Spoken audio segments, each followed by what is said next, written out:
Friends, ನಿನ್ನೆ ನಾನು ಫಾರ್ಮಲ್ಲಿ ಹಾರ್ವೆಸ್ಟ್ ಮಾಡಿದ್ನಲ್ವ ಒಂದೇ ಮಶ್ರೂಮು. ಸೊ ಈ ಮಶ್ರೂಮ್ನ ಬಿಸಾಡ್ಲಿಕ್ಕೆ ನನಗೆ ಮನಸ್ಸಾಗಲಿಲ್ಲ.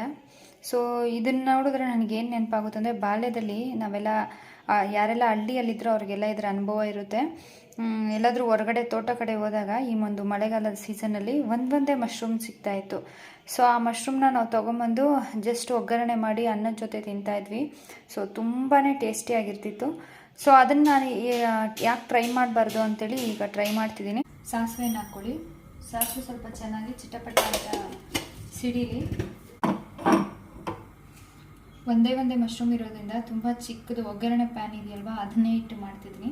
ಸೊ ಸಾಸಿವೆ ಸಿಡಿತಾ ಇದೆ. ಸೊ ಈಗ ಸ್ವಲ್ಪ ಆಯಿಲ್ ಸ್ವಲ್ಪ ಜಾಸ್ತಿ ಹಾಕ್ಕೊಳ್ಳಿ, ಯಾಕಂದರೆ ನಾವು ನೀರೇನು ಹಾಕೋದಿಲ್ವಲ್ಲ. ಸೊ ಮಶ್ರೂಮ್ ಬೇಯಬೇಕಲ್ವ, ಸೊ ಹಾಗಾಗಿ ಸ್ವಲ್ಪ ಆಯಿಲ್ ಜಾಸ್ತಿಯಾಗಿ ಹಾಕ್ಕೊಳ್ಳಿ. ಅದಾದಮೇಲೆ ಕರಿಬೇವಿನ ಸೊಪ್ಪು ಹಾಕ್ಕೊಳ್ಳಿ.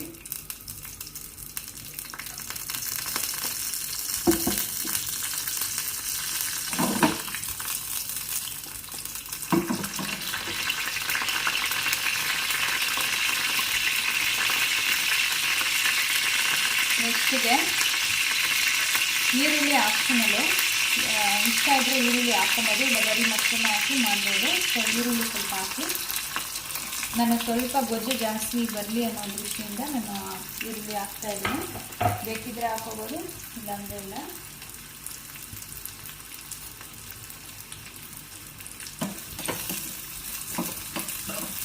ಸೊ ಈರುಳ್ಳಿ ಹಾಕ್ಕೊಂಡು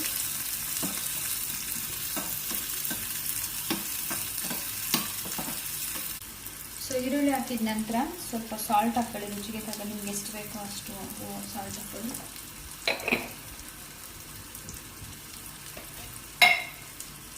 ನಂತರ ಖಾರದ ಪುಡಿ ಹಾಕ್ಕೊಳ್ಳಿ. ಒಂದು ಅಂದಾಜು ಮೇಲೆ ಹಾಕ್ಕೊಳ್ಳಿ, ಇಷ್ಟೇ ಹಾಕ್ಬೇಕು ಅಂತ ಹೇಳಿದ್ರೆ.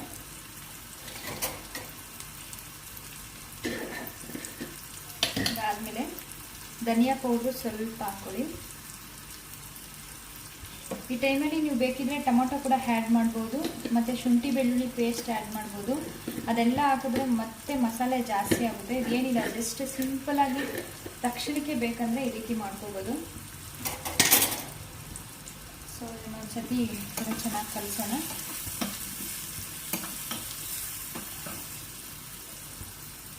ಈಗ ನಾವೇನು ವಾಶ್ ಮಾಡಿ ಇಟ್ಕೊಂಡಿದ್ದೀವಲ್ವ ಮಶ್ರೂಮು, ಈ ಮಶ್ರೂಮನ್ನು ಆ್ಯಡ್ ಮಾಡ್ತಿದ್ದೀನಿ. ಮಶ್ರೂಮು ನಾನು ಫಾರ್ಮಲ್ಲಿ ಯಾವುದೇ ರೀತಿ ಕೆಮಿಕಲ್ ಯೂಸ್ ಮಾಡದೇ ಇರೋದ್ರಿಂದ 1 ಟೈಮ್ ಇಲ್ಲ 2 ಟೈಮ್ಸ್ ಜಸ್ಟು ನಾರ್ಮಲ್ ವಾಟರಲ್ಲಿ ವಾಶ್ ಮಾಡಿದ್ರೆ ಆಯಿತು. ವಾಶ್ ಮಾಡಿ ಚಿಕ್ಕ ಪೀಸಾಗಿ ಕಟ್ ಮಾಡ್ಕೊಂಡಿದ್ದೀನಿ. ಇದು ನಾಟಿ ಮಶ್ರೂಮ್ ಆಗಿರೋದ್ರಿಂದ ಬೇಯೋದಕ್ಕೆ ಸ್ವಲ್ಪ ಟೈಮ್ ತೊಗೊಳುತ್ತೆ, ಬಟ್ ಟೇಸ್ಟ್ ಮಾತ್ರ ಸೂಪರಾಗಿರುತ್ತೆ.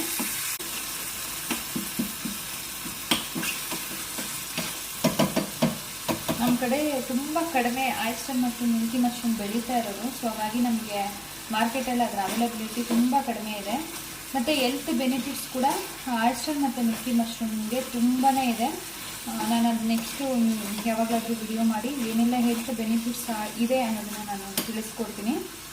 ಚೆನ್ನಾಗಿ ಫ್ರೈ ಆದರೆ ತುಂಬ ಚೆನ್ನಾಗಿರುತ್ತೆ. ಸ್ವಲ್ಪ ಈಗ ನಾವು ನಾನ್ ವೆಜ್ ಯಾವ ರೀತಿ ಮಾಡ್ತೀವಿ, ನಾಟಿ ಕೋಳಿ ಬೇಯಿಸ್ತೀರಲ್ವ, ಸೊ ಆ ರೀತಿ ಬೇಯಬೇಕಾಗುತ್ತೆ. ಇದು ಸೇಮ್ ಇದು ನಾಟಿ ಕೋಳಿ ಏನು ಟೇಸ್ಟ್ ಕೊಡುತ್ತೋ ಅದೇ ಟೇಸ್ಟ್ ಕೊಡುತ್ತೆ. ಬಟ್ ಇದು ವೆಜಿಟೇರಿಯನ್ಸ್ಗೆ ತುಂಬ ಒಳ್ಳೆ ಫುಡ್ ಇದು. ಮತ್ತು ಜಿಮ್ಗೆಲ್ಲ ಹೋಗಿ ವರ್ಕೌಟ್ ಮಾಡ್ತಾರಲ್ವ, ಅವರೆಲ್ಲ ಈ ಒಂದು ಮಶ್ರೂಮನ್ನು ಕನ್ಸ್ಯೂಮ್ ಮಾಡಬೇಕು. ಗೊಜ್ಜು ರೆಡಿ.